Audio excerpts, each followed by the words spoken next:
when I created this framework, spiritual was at the top. And I was like, no, I'm a little brown woman. I can't go into corporations and tell them about spiritual wellness. They're going to shoo me away. What am I going to do? I tried so hard to remove it. But that's where we do a lot of the work. That's where the resilience anchors are. Because if you don't believe in yourself, if you don't know what you believe in, if you don't have the core values, you don't have the self-esteem, the purpose, this is why the vision. How are you going to align with your organizational vision when you don't even have a vision of your own? Do you even know what a vision is and why we need it? So we spend so much time building these resilience anchors. If you want good employees, you actually need to build up that, because we spend billions of dollars doing assessment profiles. We're doing Myers-Briggs. We're doing all these style profiles. We're trying to figure out, is this person going to be a good fit? But what do we do to build that person? So we just catapult before that. We just say, let's just build the resilience anchors. Then we don't have to wonder if they're a good fit and they have what they need. We're going to build it. We're going to assume that they don't have it, and we're going to show them how to build it so they get the awareness and the excitement about building it. Have you ever heard of something called resilience anchors? If not, keep listening and you'll find out what they are, how they work, what they mean. Hello and welcome back to another episode of Leading with Integrity. And this week I'm joined by my next guest, Joyce Odidison. Joyce is the president and CEO of Interpersonal Wellness Services Incorporated. She is a conflict analyst, a keynote speaker, a podcast host as well. And her work crosses three of the big topics of leadership today, which are burnout, conflict at work, and resilience. She also talks about mental health, wellness, psychological safety, and more. And we're going to touch on all of these topics today in a powerful conversation that is super relevant to any new leaders in the audience, to any experienced leaders, to people who are trying to manage and lead businesses, teams, or organizations in the modern workplace. If you are new to management and you are feeling that weight of leadership, first of all, please know you are not alone. There are many others like you out there. And if you'd like to meet some or be part of a community where you can find support for your leadership, you can reduce those feelings of isolation, loneliness, overwhelm, then please do come take a look at the Integrity Leaders online community. You will find more information in the show notes and at the website, which is leadingwithintegrity.co.uk. This community is built for new managers, new leaders, first-time founders of businesses as well, people just like you. Inside, you will find that supportive network. You will find practical tools, leadership knowledge, courses, resources, and most importantly, a space where you can grow as a leader without that overwhelming pressure to achieve the unachievable perfection. You can join today for free as a leadership explorer. There are also paid tiers available, including the new leader. And if you're interested in one-to-one mentoring, there is also the Bridge Crew tier available as well. It's all built around this podcast, around my work with Leading with Integrity. And there's a bit of a sci-fi flavor to it as well, as some of those tier names may have given away already. So join today and discover how to lead with integrity, even when you're still finding your way as a new leader.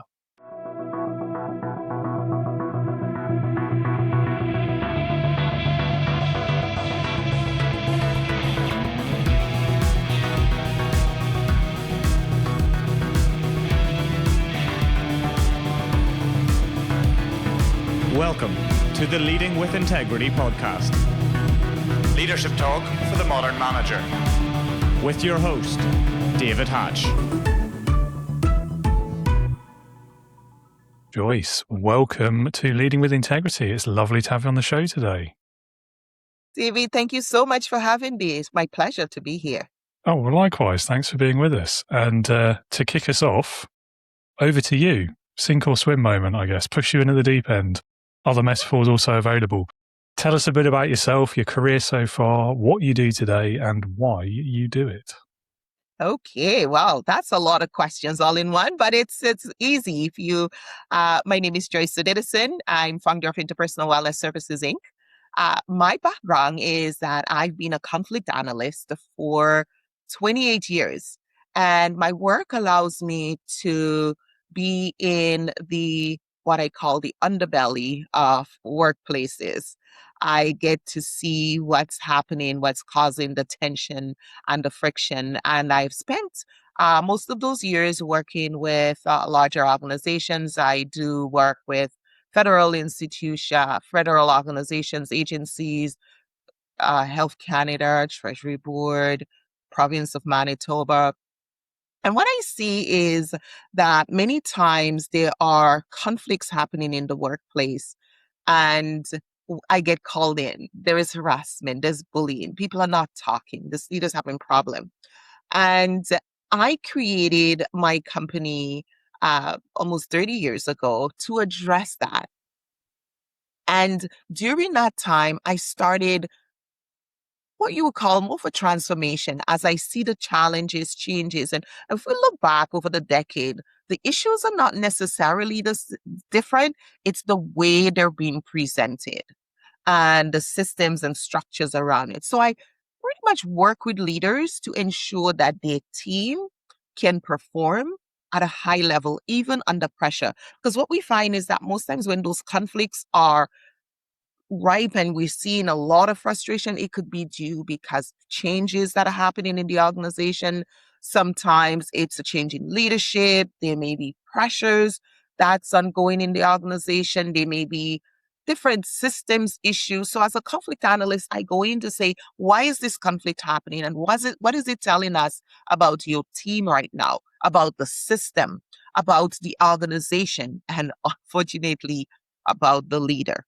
Because leadership can make or break the team. So during that time, I can do an analysis and we look at the resilience aspect of it.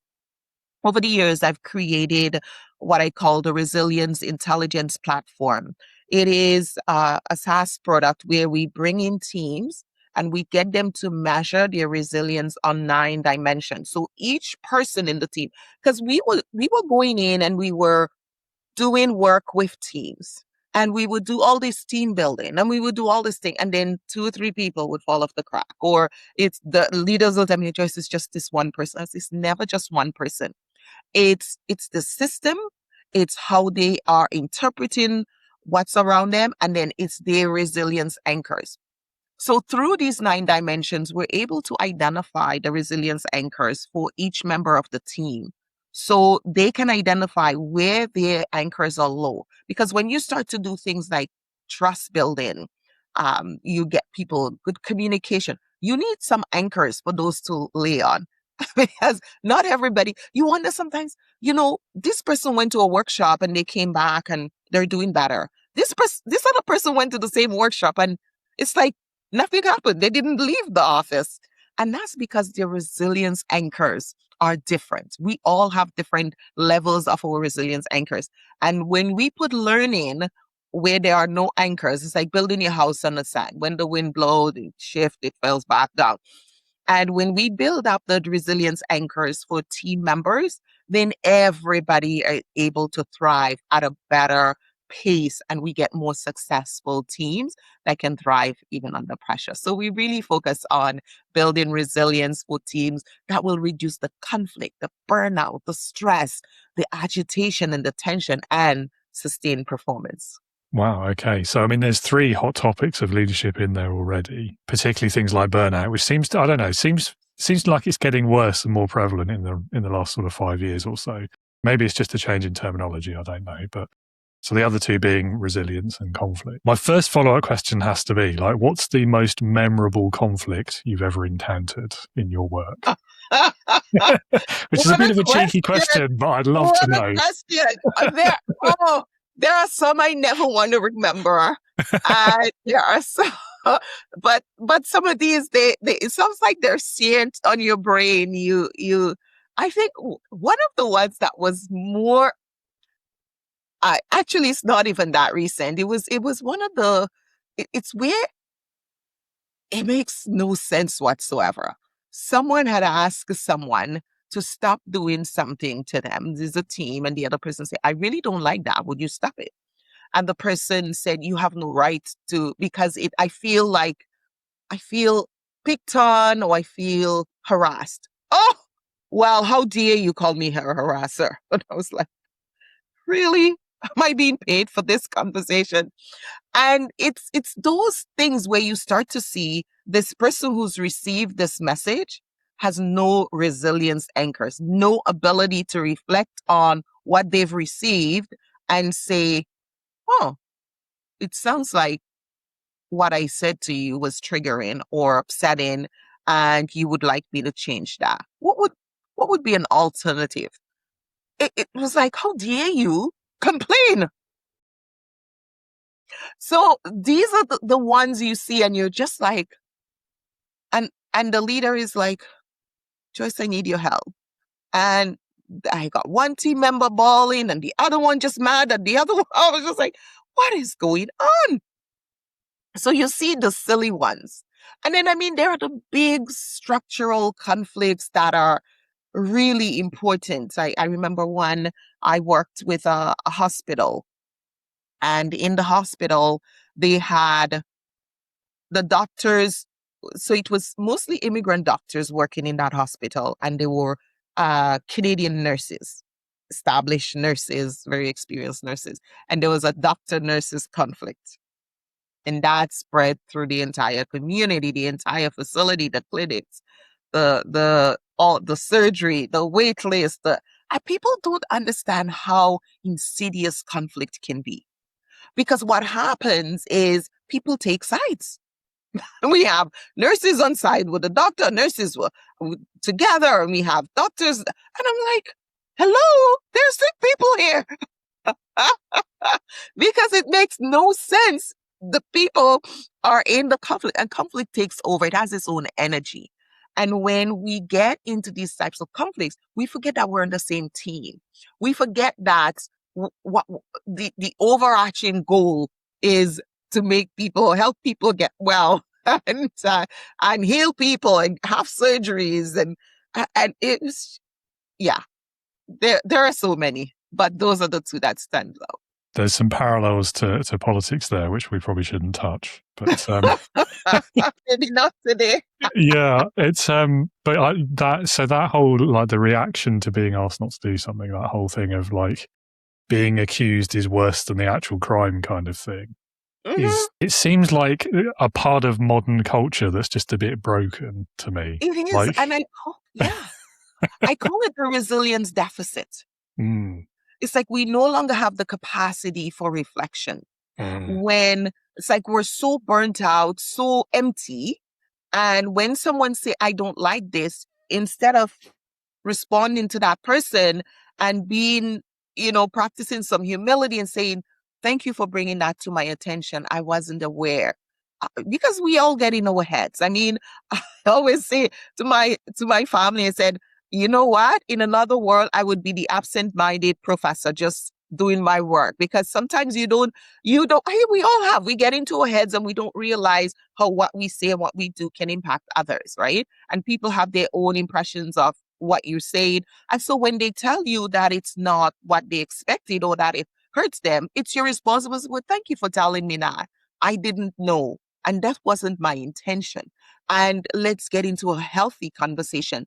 It's like the resistance. It's like, how dare you? How dare you accuse me? How dare you think I was? It's like, humans have the amazing capacity to make assumptions. That's what we do.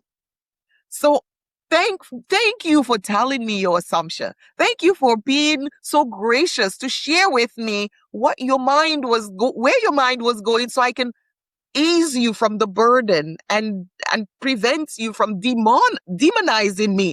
So I am so grateful. And we've lost that capacity. We are so outwardly focused. We no longer have the ability to do some reflection. That's what I call the resilience deficit. I don't know if you've heard the news. We had a mass shooting in a school in BC. British Columbia here in Canada. This is not something that we take lightly in Canada. Every person is important. We don't have numbers. There are few of us. we, we want everybody. And it was so sad that you look at it, it was like, what could get you so upset? You kill your mother, you kill your brother, you go to school, and 25 people wounded, 10 people. And I was like, when did we become so fragile as humans that we cannot deal with our problems and talk about it and address it without these extreme acts of violence and just anger and hitting out, lashing out? That is not normal human behavior. We've lost something innate to who we are. And that's something that we can do. We can fix. We can fix it. We have the tools to do it. But somehow we become almost jaded. It's like, oh, well, that's the way it is. No, it shouldn't be the way it is. Let us all work together to find solutions to these kinds of outrage and destruction of our society. I can't even think about the parents who have to send their kids to school this week, thinking about that. And this is what happens when resilience deficit continues, because we as humans, we're supposed to be resilient. From the day you were born, you have to be resilient even to make it through the birth canal.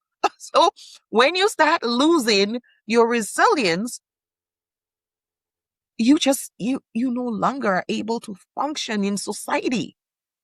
And that is hard to watch. That's my pain.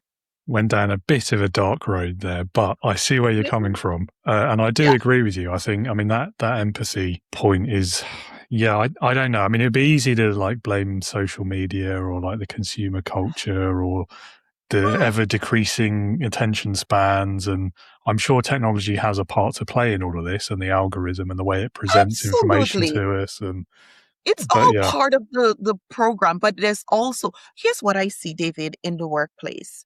I will go in to work with an organization. Let's say there's a team of 20. And probably, when I started working, we barely had anybody who would say they had a mental health issue. Although they were having at that point, but not at the level. I would go into work with a team of 20, and 8, if not more, have mental health, are struggling with their mental health. And that is a sign of where we are right now. We're too busy. We're too plugged in. We're too distracted.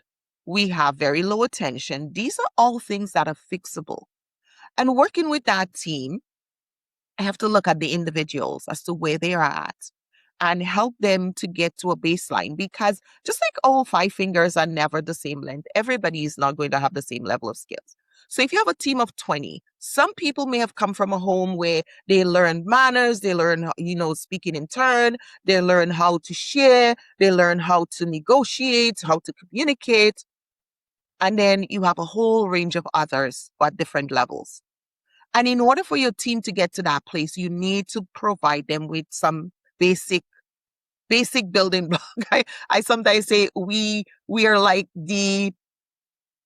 are creating a place for people to learn the things that they didn't learn at home and in life, and in because now it becomes an issue in the workplace. So it's almost like we're an incubator for basic human skills. And that's what we call ourselves interpersonal wellness services, because we think that the way we interact with each other will determine our well-being. It can actually detract from the resilience of your team members when you are mean and miserable and you're not able to communicate and negotiate and communicate at a level that's responsible. So we do this because no 10 people are going to come into the team with the same level of skills.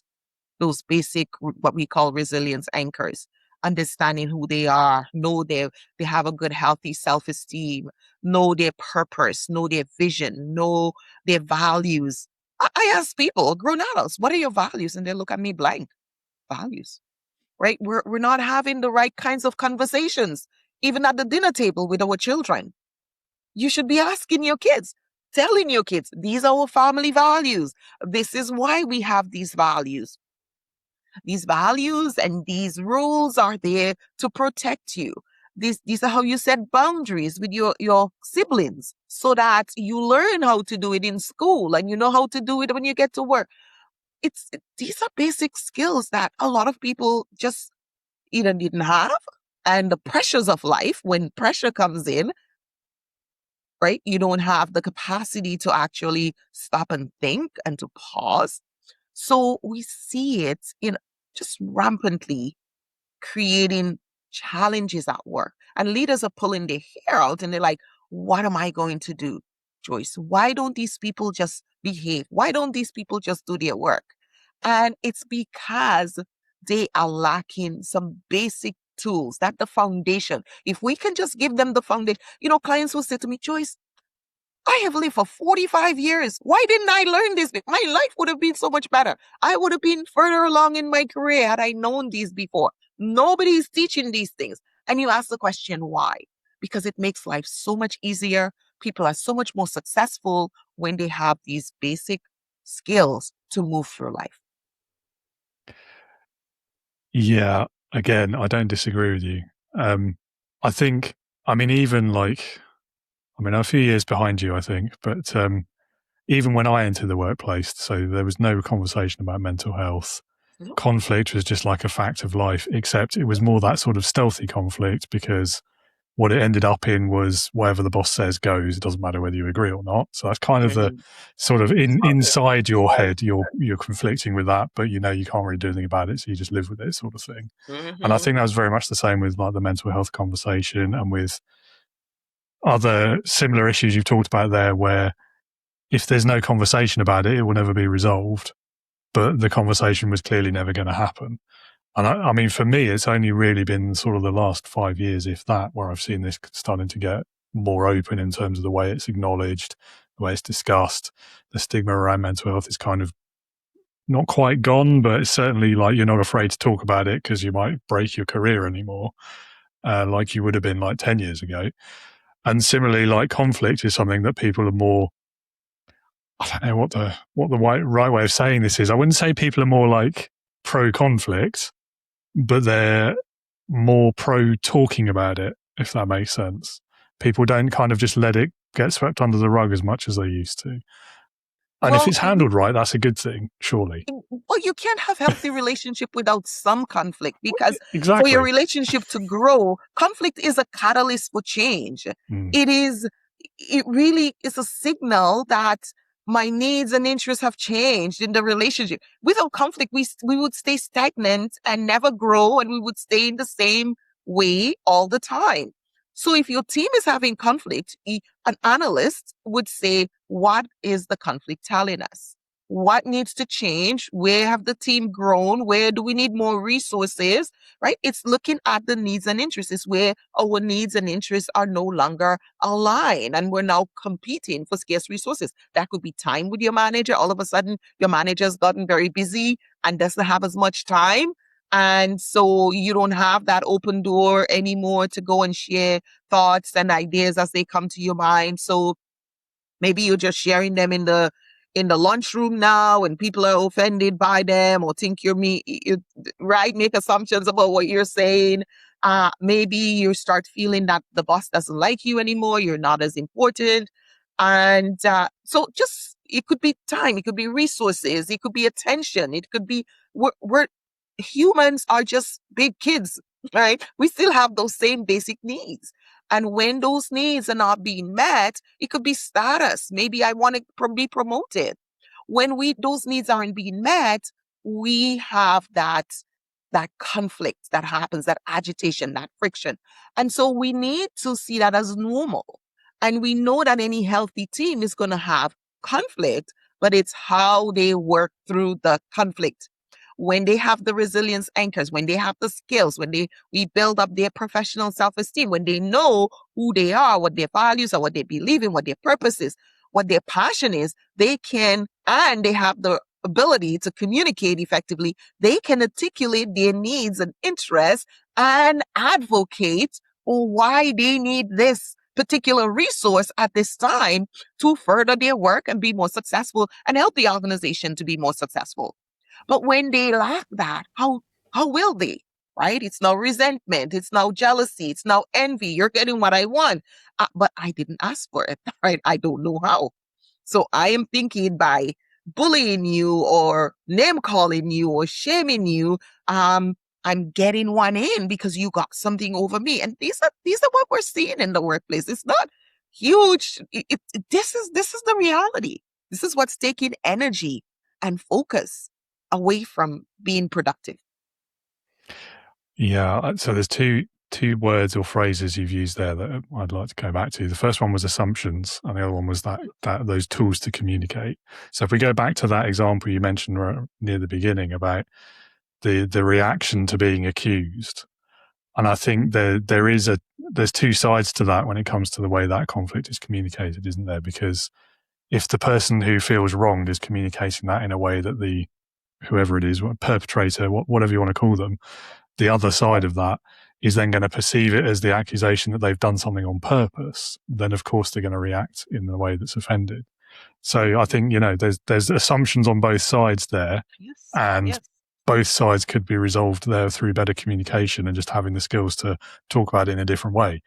Mm-hmm. So like that, the one framework, for example, that have found useful in the past is saying, when this happened, it made me feel like so-and-so. Exactly. As opposed to just, you did this thing and it was horrible. Like it immediately removes that kind of the accusation out of it. Exactly. And it diffuses it in advance almost.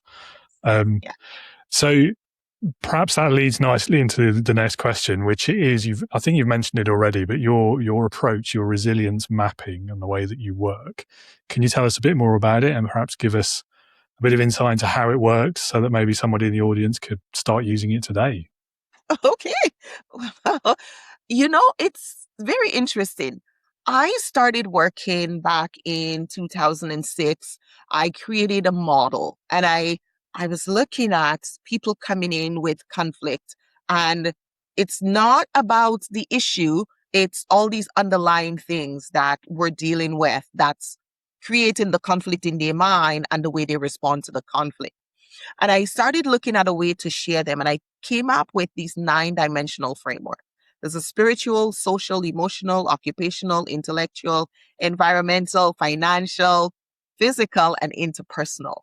These are the 9 dimensions of our lives.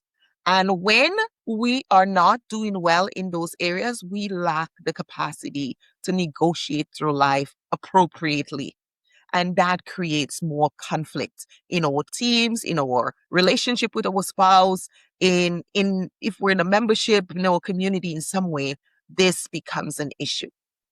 So I wanted to create a way for people to identify how well they're doing in these areas and create awareness for them on what they can do to improve those areas of their lives so they can manage life, because life is strange, difficult, challenging, and you need the tools to be able to manage life in all of these areas of your life, right? Spiritually, socially, emotionally, occupationally. We need that. Intellectually, we need those skills, because we're seeing people making really dumb decisions that are going to affect their life. My daughter calls it career limiting decisions. Right? And I'm thinking, okay, what's driving that? And so I created a way for my clients to measure how well they're doing in these 9 dimensions. And it gives them it maps this by looking at their activities, what they're doing, how they're doing in these areas of their lives. And it gives them a resilience score. It gives them a resilience index that shows them a quantifiable number. And it breaks down into the skills that they need to develop to improve that area. It looks at the level that they're at, and then it gives them next step, what you should do this week, next quarter to improve those areas.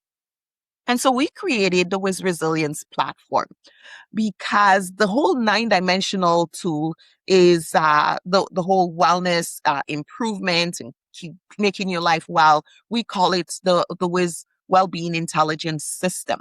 And so just say WIS for Wiz. And then the resilience platform, they go into the platform, you measure how well you're doing in any one of the 9 dimensions. You get your resilience score. It gives you an entire report that shows you how you're doing, a quantifiable number. And it makes all these unintangible, those intangible things tangible with like a quantifiable number. And now you can see them and say, okay.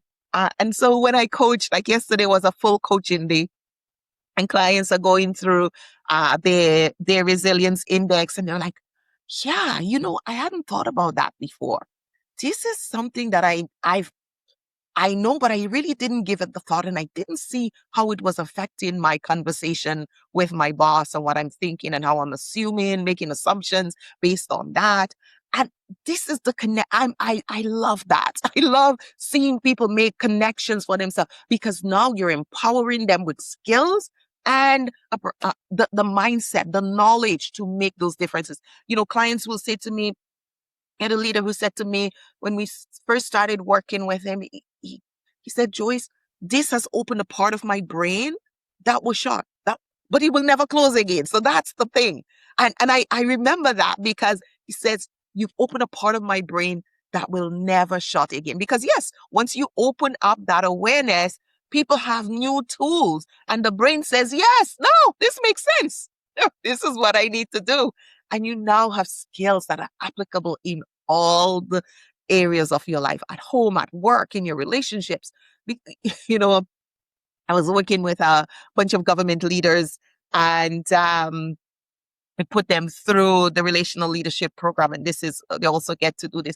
And at about the 3-month mark, I had one leader say, Joyce, I just have to make a confession. And I said, what's that? He said, I just want to let you know that what I'm learning here, I'm teaching it to my teenagers. I have 2 boys at home. I'm teaching that to them. And I guess he was expecting me to say, oh, no, it's just for you. He said, I know it's for my staff, but I'm taking it home. I'm teaching it to my kids, and I'm talking about it with my spouse.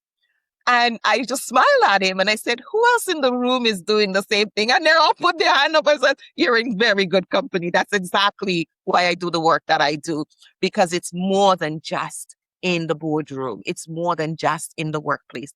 You are supposed to share wisdom when you have it and knowledge to help others. And I'm so glad you guys are doing that. So this is some of the impact of the resilience index and the resilience mapping. So anyone can go to my website at interpersonalwellness.com and start resilience mapping, connect with us, learn how to map their own resilience. We help individuals that just want to improve their lives and create the skills for success. And then we help teams.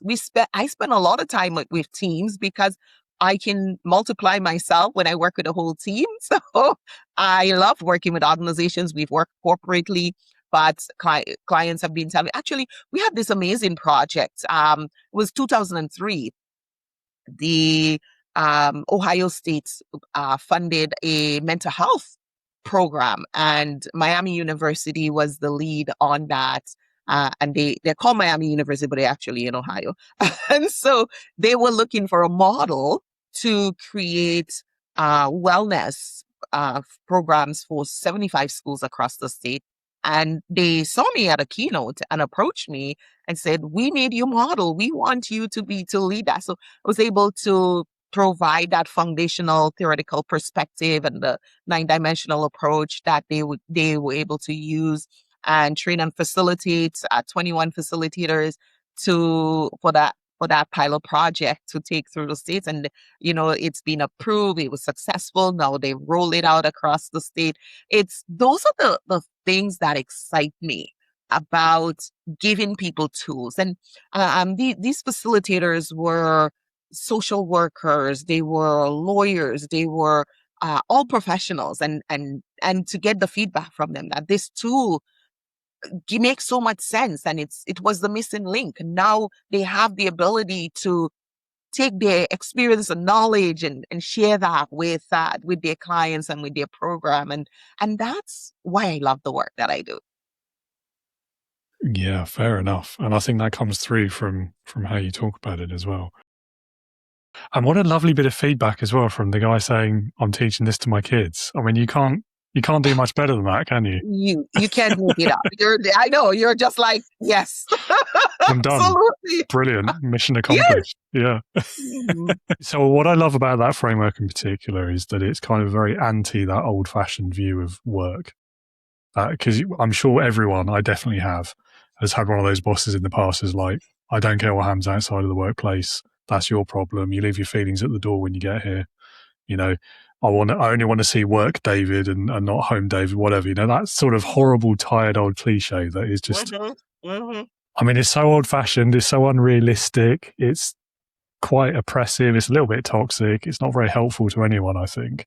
So I love frameworks like yours because they look at people as the whole person and they acknowledge the fact that, yeah, you're more than just what you do 9 to 5. You are that whole thing, and you've got all these different dimensions to who you are, to your personality, all of that. So very much on board with that. Yeah. Can I share one more? Of course. That happened when I started. When I created this framework, spiritual was at the top, and I was like, right. I was like, no, I'm a little brown woman. I can't go into corporations and tell them about spiritual wellness. They're going to shoo me away. What am I going to do? I tried so hard to remove it. Would you know that's where we do a lot of the work? That's where the resilience anchors are. Because if you don't believe in yourself, if you don't know what you believe in, if you don't have the core values, you don't have the self-esteem, the purpose, this is why the vision. How are you going to align with your organizational vision when you don't even have a vision of your own? Do you even know what a vision is and why we need it? So we spend so much time building these resilience anchors. If you want good employees, you actually need to build up that, because we spend billions of dollars doing assessment profiles. We're doing Myers-Briggs. We're doing all these style profiles. We're trying to figure out, is this person going to be a good fit? But what do we do to build a person? So we just catapult before that. We just say, let's just build the resilience anchors. Then we don't have to wonder if they're a good fit and they have what they need. We're going to build. We're going to assume that they don't have it, and we're going to show them how to build it so they get the awareness and the excitement about building it. And so, I was just thinking, just popped into my head, one of my clients yesterday, in the platform. So she went into the platform and she loved we added an avatar in there. So this is not boring stuff. I want it to be exciting. So we created a Joyce avatar in the platform, and she excited when you get your results, and she leads you through the intro and helps you to answer the questions. And because I want people to know how important this is to their life success. This is not just something you go hide away and do. We created a very interactive, colorful, but serious learning platform where people can transform their lives, because we have the ability to do so. And it's important for this to happen. And that's why we do that. Because when we started doing the assessment, I actually started with a little workbook like this before we became electronic. And this looks at the interpersonal intelligence, and it talks about why it is, and the coaching toolkit. So we've built all of this into the platform. And employees would come to me and they would say, Joyce, are you sure my employer knows that you're working on my whole life? Are you sure they're going to pay you for me to work on my whole life? Joyce, this is my whole life. And these were people who were coming to me. They were angry. They were disrespectful to their bosses. They didn't want to be a good team member. And I said, yes, your organization saw the model, and that's why they hired me. And you know what these employees would say? Oh, I guess maybe it's not that bad a place to work then. All of a sudden, the way they felt about their organization changed. Yeah. It's humans are like that. We would like to know that we are cared for, that people care for us, People want to know more about us. People appreciate us. Once I acknowledge that, yes, your organization knows that this is your whole life and that by having a good life, you'll become a better employee. They're like, oh, I guess they're not that bad anymore. It's just like, it was like a complete 360 change from coming in angry, upset that they sent me for coaching. How dare they have done this and then I'm like, oh, my whole life. Okay. I'm like, it was just, the stories, it has been so funny. And Yeah. yeah. I mean, so we talk a lot about the value of feeling valued, feeling seen, and I think that speaks directly to that story, doesn't it? Because that's what it's Very all about. As a slight tangent, that phrase "career limiting move," I've only heard that used sarcastically. Like, so it used to be someone said no when the boss asked them to make a cup of tea. Well, that was a career limiting move, wasn't it? You know, that sort of thing. But it does have an actual real life context as well. So Yes. anyway, so what are 3 micro habits that you could share that would help people stay resilient even if they're having a stressful, low energy day? The first thing that you need to do is look at your day. Just have a picture of the day ahead of you and look at what's coming up. And I know if you don't work for yourself, even if you work for yourself, you never know what's going to come up, right? Because you have team members and they might come up with their own things. But just have a visual of your day and start visualizing yourself as capable, as able to manage the day ahead. And that includes being able to advocate for yourself. And I want to speak specifically to employees right now because I am seeing the burnout rates skyrocket. And there are 2 things that they're doing. They're not setting boundaries. You have to look at your list of things to do and pick 3 things that you're going to do today. Identify those 3 things and promise yourself that you're going to do them very well. Anything else on that list is bonus. We are trying to do too many things, and the effort of multitasking is depleting our resilience. Our brain was never designed to multitask. So that's depleting our resilience. Only focus on 3 things. When I first started doing the assessment and when we did it in the booklet, I only allowed my employees to measure 5 areas. They would see all the 20 different things that they could measure in each dimension. And they're like, Joseph, I want to measure them all. I was like, no, because we are going against the grain. If you try to measure all 20, your brain can only handle 5 at a time. So come back. And I see now that we have technology, we have all these other things happening. We're in, AI, we're in automation and robotics. We need to remember that we are not machines. The same DNA strand that they had 150 years ago is the same DNA strand that humans have now.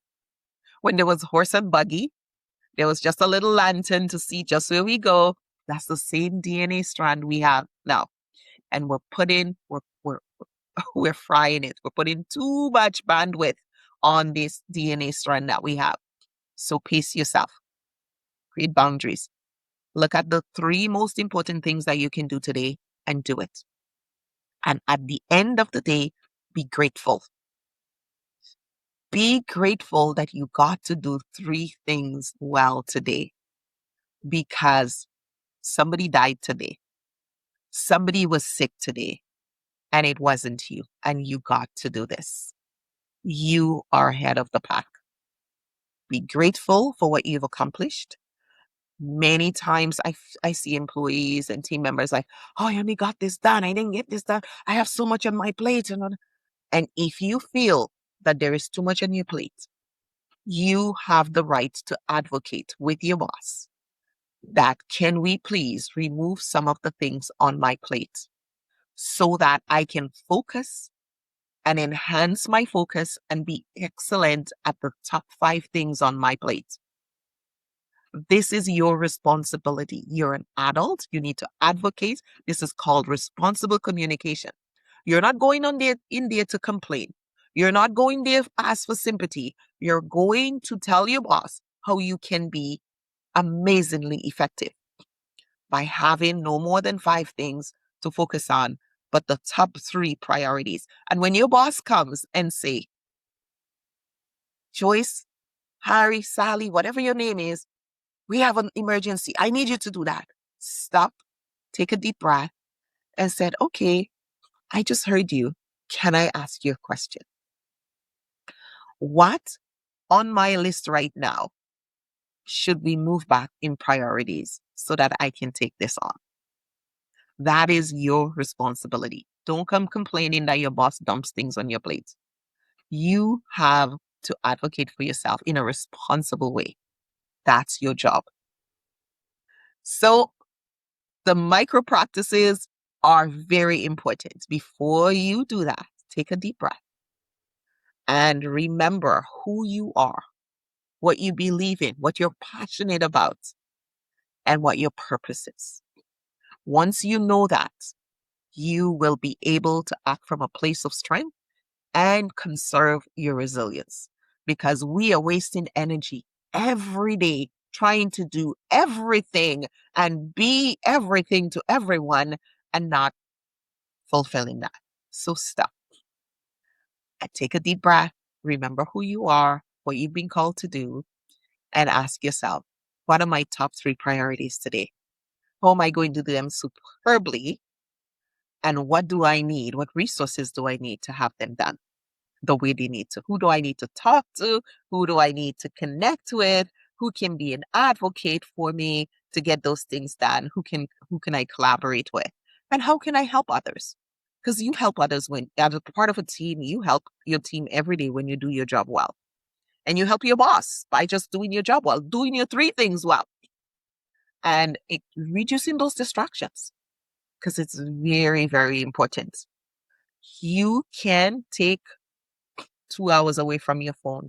Trust me, you will not die. No, I mean, quite the opposite. Yeah. Tell me what that means.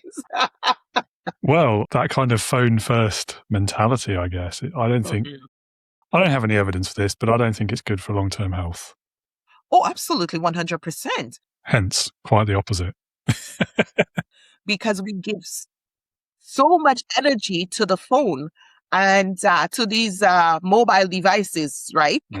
And they're intended, there's a book, and I keep forgetting to look for the name of the book, but I read, and he was talking about programming, and we should be teaching that. And one of the resilience competencies we teach is attending, the art of paying attention, and how to conserve your resilience by through attention. We're looking at all the energy we're wasting trying to be robotic when we're not. We're humans, right? And our brain can only focus on that one thing at a time. And when we are attentive, when you give those 3 things on your priority list, your attention, you get in the flow and you do them, and then you can take a break. There's nothing wrong with taking a break every hour, every 90 minutes. And then part of that, you can look at your phone. But I do not when I'm working with clients, because whatever is on the phone needs my attention. It takes it away from my clients. So I don't use it when I'm working with my clients. I have special times where I use my phone. On my lunch break, I will do, and then we don't have to respond to everything. Sometimes you see something, you just like, okay, I will get back to that. I won't be answering that now, because we need to pace ourselves on how to answer and when to answer and what to say more than we used to, because everything is, we can take a picture of everything now, and the emails, and oh my gosh. And I used to do a lot of harassment investigations. And as the centuries move on, now we're getting text messages and Snapchat, and all of these things become part of the investigation when we're looking at who did what and where. So we have to be more careful what we say, what we send, what we text in this era. Absolutely. Yeah. Not to mention like the geolocation data as well. So like where you were when you did it and all of this. Yeah. True. It's kind True. of scary. It is the reality. I say it's Yeah. awareness, right? Mm-hmm. Let's be aware. And awareness is responsibility, right? It breeds responsibility. Responsibility breeds action. Mm-hmm. John Whitmore says that in his book, and we need to recognize that, and it's important in all aspects of our lives. Definitely. Yeah. Going back to the importance of putting the phone down, I'm a big advocate of if I have a meeting or something like this, my phone will be on do not disturb, or it'll be in the other room, unless I'm using it for the recording, which I'm not today.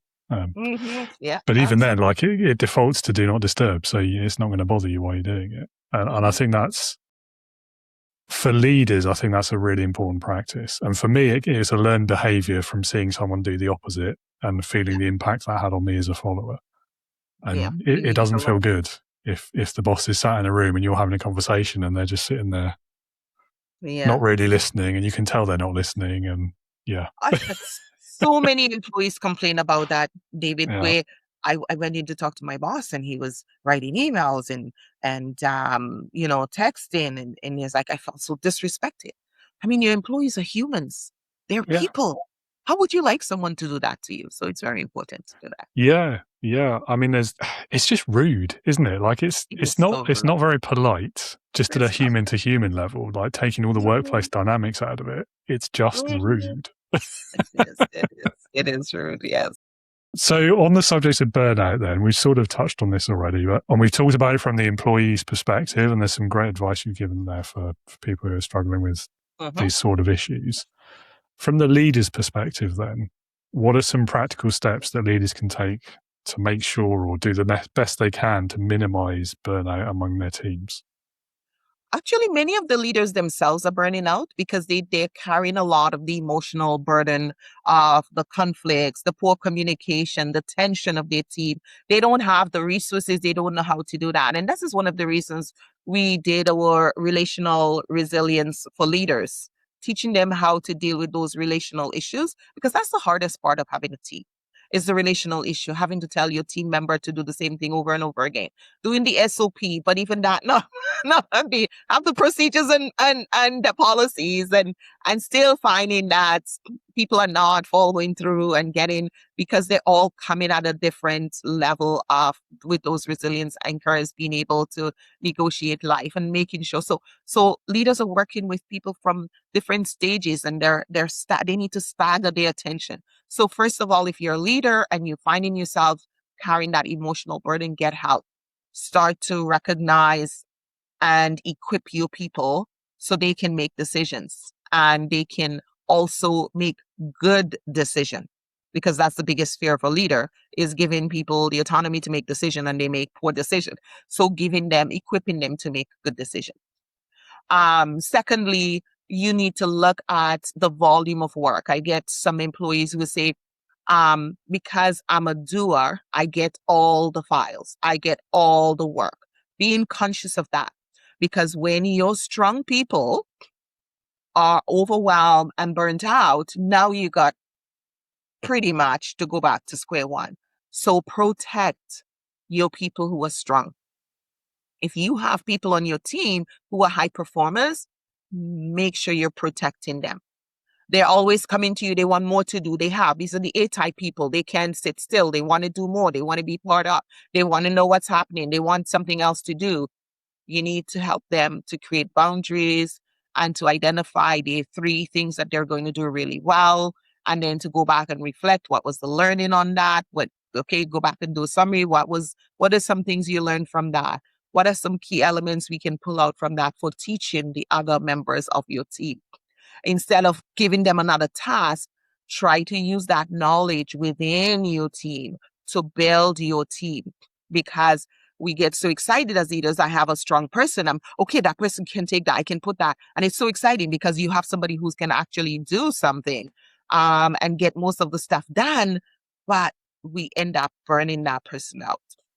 So make sure you're protecting that person, making sure that they're not overdoing, because a lot of them show up in coaching and say, my boss just piles things on and pile things on. If you recognize that someone is pulling a heavy load, you need to put some pause on there. You need to have that conversation with them. I notice that you get a lot done. Here's my concern. I don't want you to burn out. So what do you think we can do to make sure that you are working at a high pace, which is your norm, but also with an awareness that you're staying healthy? Maybe instead of taking on another project, maybe you go for a walk. Maybe we get you to find other ways for stress release. And I know there are some team members who say, I don't have time for that. I'm here to work. But still, you still have a responsibility to protect them, because when they're gone, they're gone. They're gone for a year. They're gone and during that time, they fulfill up their resume. They're gone. So you need to protect those people, because if you truly want to keep them in your team, and you also need to give them rooms to promote them where it's promotable, if they are people. Do not promote the entrepreneurs. This is one of the key challenges in organization, because as a reward, you get promoted. And are you promoted because you can manage people, or you promoted because you're very skilled? And that's what we need to really be careful as leaders, that you're not promoting the people who are going to be bullies and mistreat others, but people who actually are able to work with others, to mentor others, to coach others. If you have those high performers, then turn them into mentors. Teach them how to be mentors, how to be coaches, and work with others and build up teams. Then they start to build up the skill that will make them promotable. There's I don't know if it's a cliche. It's probably not a cliche yet, but it was an internet meme probably around that high performer. Like, their reward for being really good and getting loads of work done is more work. Mm-hmm. At which point you're just like, great, thanks. So what was the point of that? Mm-hmm. But I mean, you're absolutely right. I think you've got to look after not just the high performers. You've got to look after everyone via their workload, haven't you? And I think there's a real skill, maybe a bit of an art, to understanding each individual enough to know where their kind of limit is, what they can actually do versus what they would do if they stretch themselves. And then the temptation as a manager is to always keep people stretching themselves, because then you feel like you're getting the most out of them and you're being a good manager, even though what you're actually doing, as you say, is just burning everyone out. And then your turnover is going to go up. You're going to lose people. You're going to have less productivity in the long run. You're probably going to have angry people as well, which is never a good thing. It leads to conflict. There we go. Yeah, we've come full circle. Yes, it's very fun.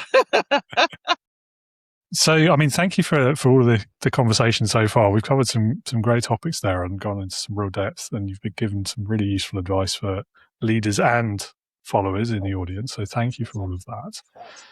Couple more questions, if I may, if you're good for time. Okay. What is your best memory of being led?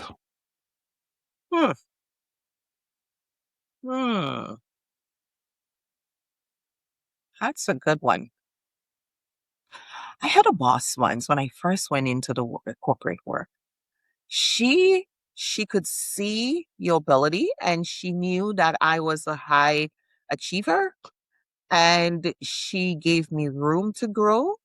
She made sure that I had the resources that I needed, and she always asked me how it was going. That was very important, because there was room to share my thoughts and my perspectives. There was opportunity for growth. And then there was also, I see you, I hear you, you're important to the team. Yeah, sounds amazing. And touches on so many of the things we talked about as well. Yep. Yeah. I had one like that as well very early on in my career. And I don't know if you suffered from the same thing, though, because you then feel a bit spoiled early on. And everyone you have after that, you're like, doesn't quite measure up. Yep. Blessing and a curse, I think. Yeah. But on the bright side, it gives you that brilliant example to aspire to as well. Very true. Very true. Yeah. You may struggle with this question. A lot of people do. And then a lot of people find it the easiest thing ever to answer. So There's never really a grey area in the middle with this, I find. If you could start your career over again, is there anything you would do differently? No. See, easy, isn't it? God, I'm going to have to stop asking that one. No, I wouldn't. I everything that happened in my career led me to this place. And I love where I'm at. I love the impact that I'm having. I love the conversations that I can start. I love the awareness that I'm raising. I love the ability to reach people, not just. I remember when I initially started coaching and that I had the model and I was doing a coaching session with someone from India and we were doing some co-work. We said, Joyce, is it fair that because I live in India, I don't have no access to this kind of model that you have? And to be able to make it, our platform is multilingual. People can take the assessment from different, everything that happened in my career brought me to this moment. And so I wouldn't change anything. Lovely. Yeah.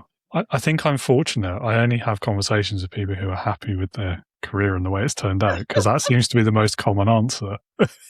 Or variations on that theme anyway. Okay.